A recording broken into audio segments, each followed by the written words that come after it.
Hello, everyone. Welcome back to this episode of On My Mind. Today, we're going to talk about something that I think is on the mind of a lot of people, and especially here in Houston, where I am today.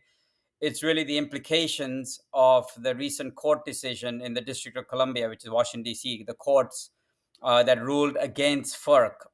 This case happened a couple of weeks ago, and I think it has far-ranging implications to American LNG and permitting in general, and really the politicization of LNG around the world.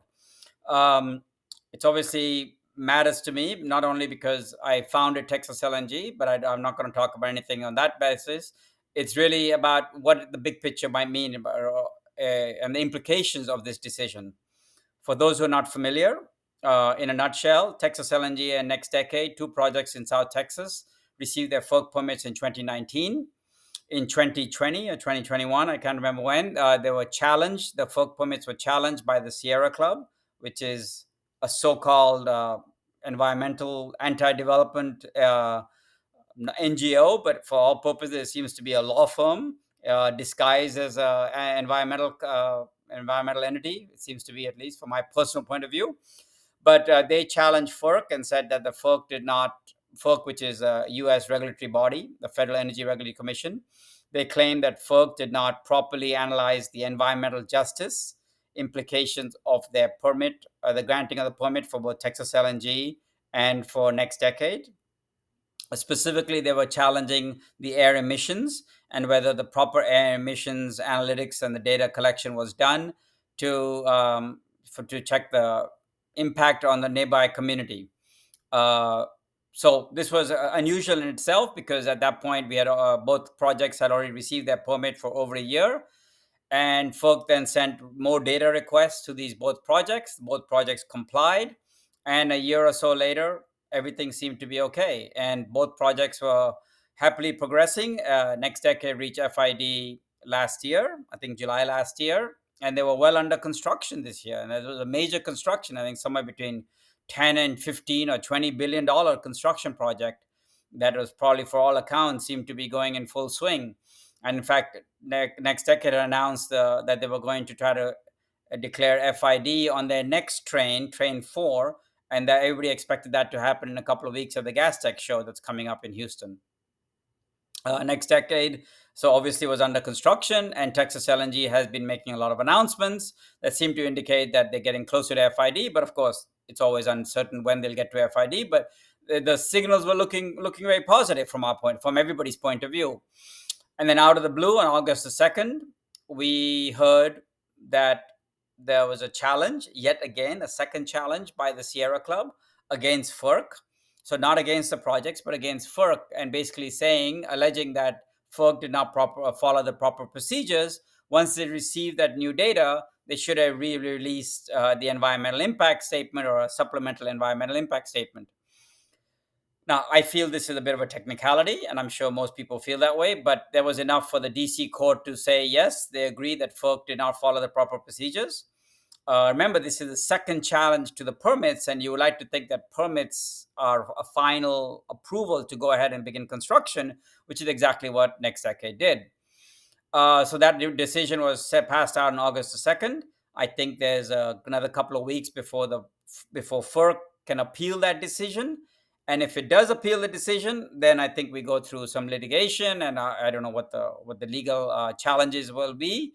But if they don't appeal that decision, and there's a lot of feeling that maybe they won't appeal the decision because this is now a political year. We are now on the eve of the big American election in less than a couple of months.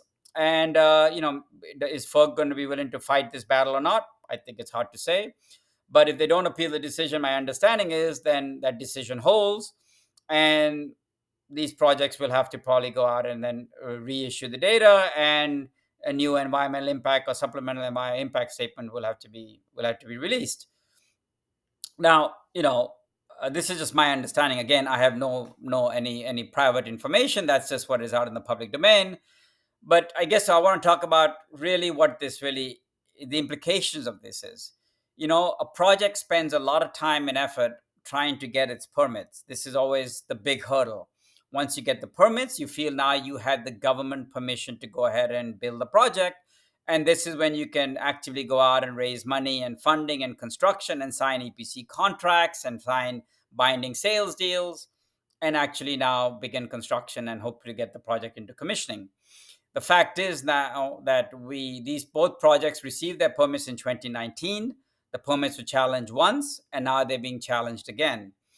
And so, what does this really mean for other projects? What does this mean for American projects in general? What does it mean for the anti-development folks? I think it sends a very bad signal. We would always like to say that in America, business and politics are not intertwined. You follow the rules, everything is clear, the procedures are very clear, there's not a lot of corruption. I later think there's no corruption. And if you do everything right, you'll get the permit, and then you can begin construction. And if you pay your taxes, everything is fine. And you follow the permit regulations or the permit restrictions. You do everything right, everything is going to be fine. Now we have a situation where suddenly that finality is not that clear. Now, one can argue there's a special case for these two projects. It's in Brownsville. There's no other LNG projects in Brownsville. And the anti development folks in Brownsville have always been active. But honestly, is it really the anti development folks, or is it the Sierra Club hiding behind these folks? Again, I let everybody make their own decisions. But as far as I can see, Sierra Club is a glorified law firm in DC that seems to sue all the projects. And they seem to have some success now. And what does that mean? I don't know. I don't know. You can sense that the mood in Houston is a bit sullen. It's a bit distressed because we thought that here in America we could, you do the projects, you go through. It's a very difficult process, a very expensive, very long process to get the permits. But once you get the permits, you like to think that you're done, and now you can get on with building the project. So what are some of the lessons for all of us? Well, the lessons are, first, you got to follow the rules. Of course, we all follow the rules.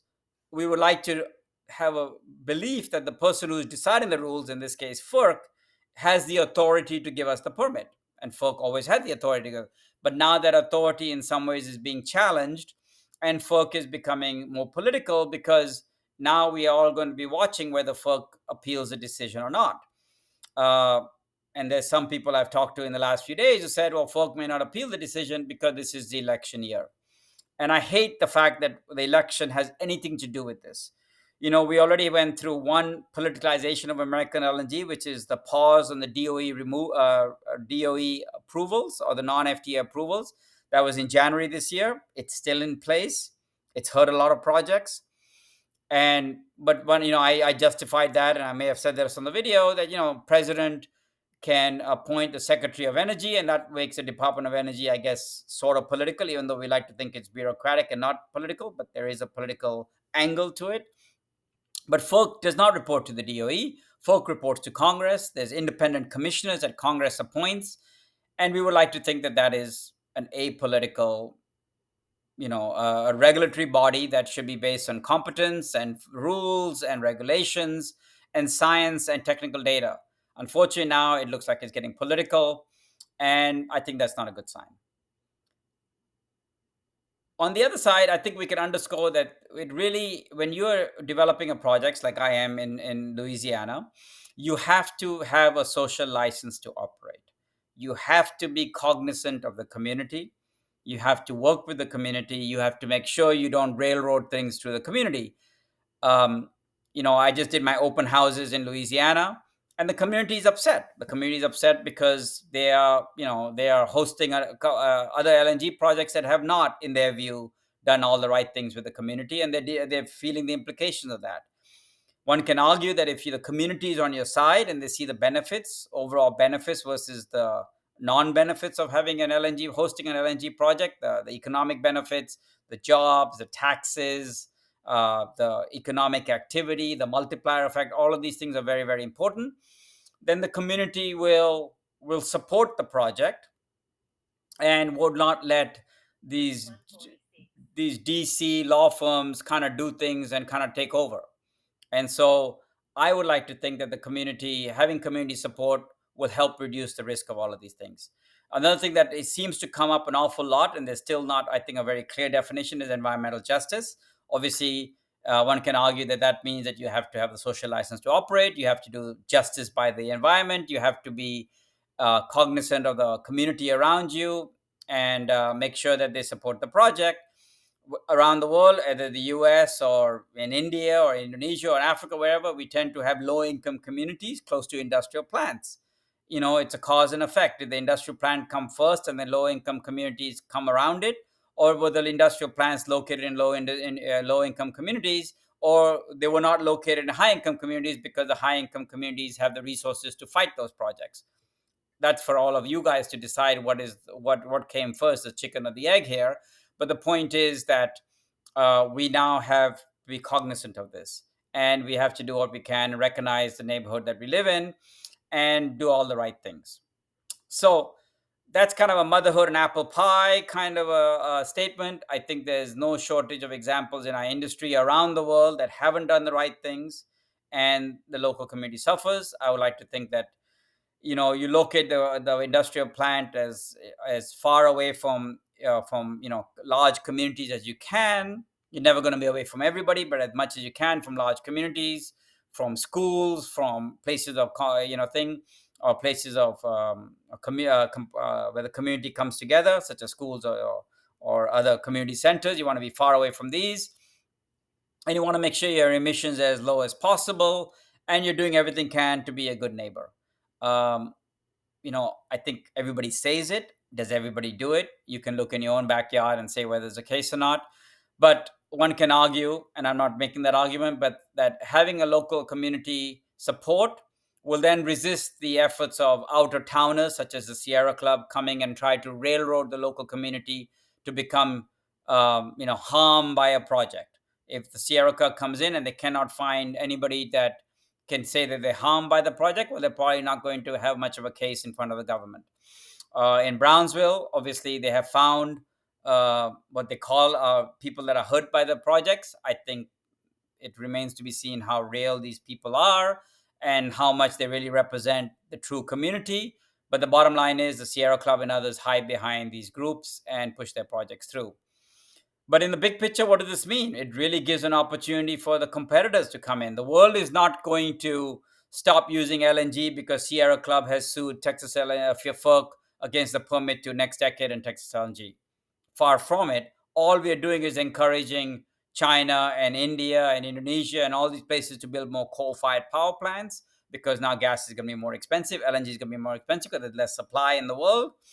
And we are encouraging our competitors, you can say Russia, to expand its LNG project. I read about Arctic 2 now looking at expansion with phantom ships with no controls at all. We're looking at Qatar and Abu Dhabi now, obviously taking advantage of this year, the pause in the DOE permit to push their own projects expansions through. And we're going to encourage more projects in other parts of the world that don't have these environmental regulations, that don't have the permitting rules that we have in the States, that don't have all the emission controls that we may have here. So, in the end, Sierra Club may think they have a victory. I think it's not really a victory. It's a Pyrrhic victory. It's really, yes, they may have won this battle, but in the end of the day, the world needs energy, and all we're doing is encouraging the world to use more dirty energy and more expensive energy, and condemning more and more billions of people to poverty. And I think it's a crying shame. So, again, these are totally my personal views, nothing to do with Texas LNG, nothing to do with next decade. I just hope that the right minds, the wise minds prevail, and they look through this.